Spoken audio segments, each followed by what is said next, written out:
Hi, I am Black Anna, and you're welcome to my YouTube channel. Over here, I talk about breasts, I talk about natural hair and my log journey. I talk also about plants, beauty, and fitness. Today, I want to talk about some things I realized about my natural hair and my log journey that has opened my eyes. If you haven't subscribed yet to my channel, please do.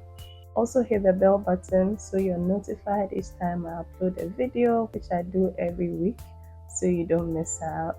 And then kindly share my video with others so they enjoy what you're enjoying now.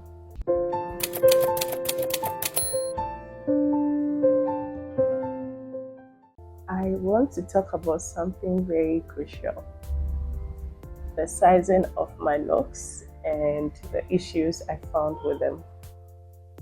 In hindsight, I started my log journey about a year and a half ago.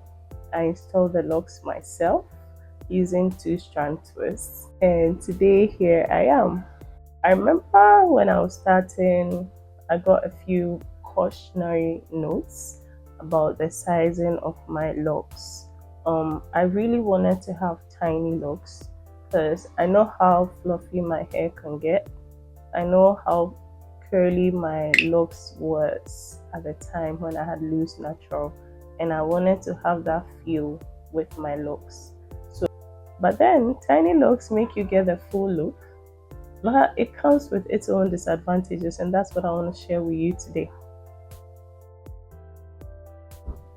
Now, over time, apart from the other aspects of it being time consuming to maintain and other problems that I won't go into now, one very serious thing I found about having smaller locks was the fact that sometimes the hair tends to thin along the shafts. So my hair is still thick, the base is still thick enough to hold the lock, but then just after the base, I noticed that that side is thinned out, and then the rest of the lock is still thick enough.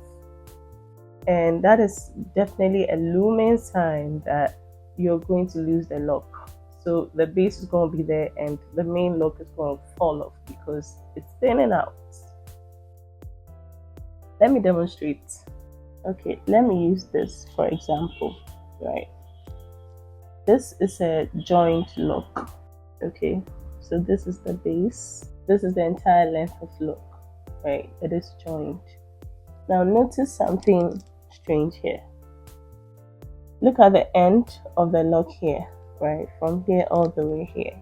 It's thick enough, okay? Which is fine, it's strong.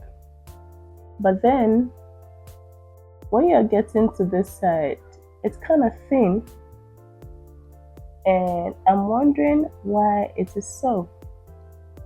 Okay, so I noticed it was so thin that I had to join this to this one, which is a bit thicker, to this one, which is a bit thicker, right? So it's like the base itself is strong.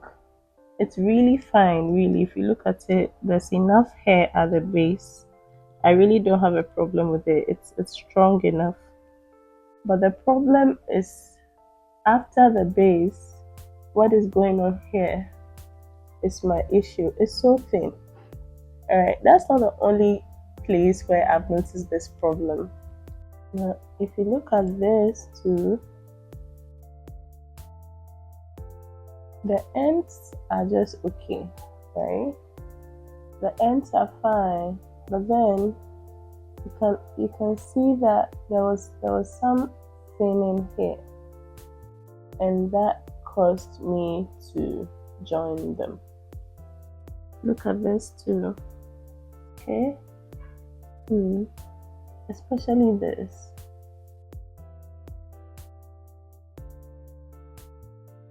You can see that the hair itself is thick, alright, but there's this thinning here, okay? And that's why it's joined to this one so that it can get some support. I'm pretty sure I have more of these in my other parts of my head. I think there's one too here like that.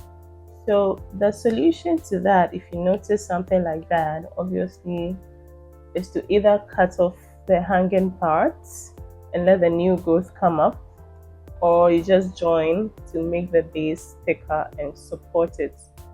I thought I should just join because the next one next to it was also as small, so I joined it and then I got a very good size.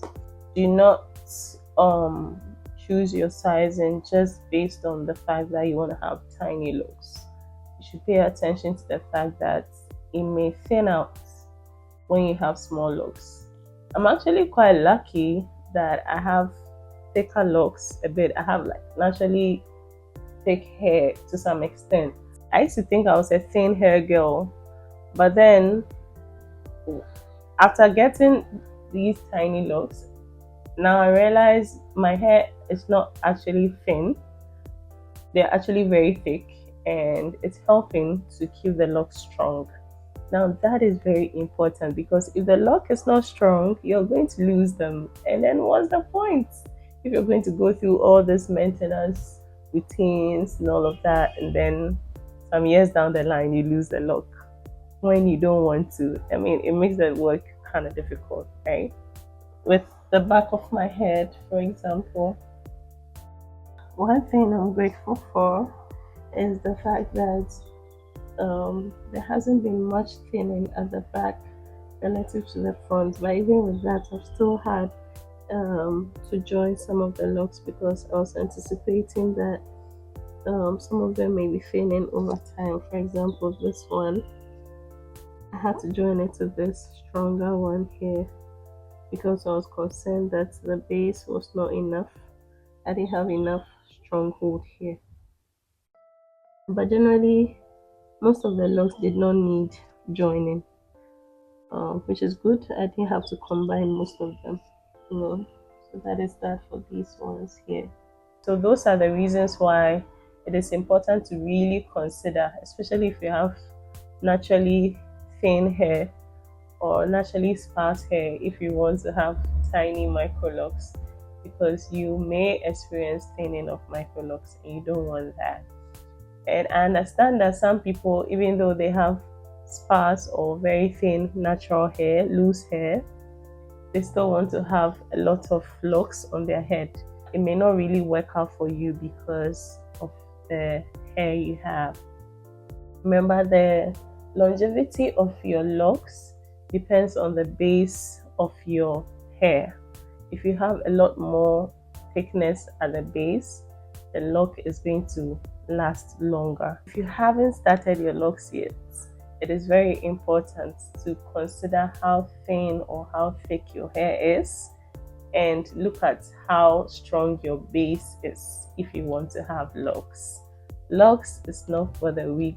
That doesn't mean that if you have thin hair you can't have locks. You definitely can. You just need to be careful with the sizing you choose. If I had really thin hair, I'm pretty sure I wouldn't have lasted this long because most of the hair would have just come off. I am Black Enna and I'm glad you watched this video. Please hit the subscribe and the bell button so you don't miss any video I post, which is every week.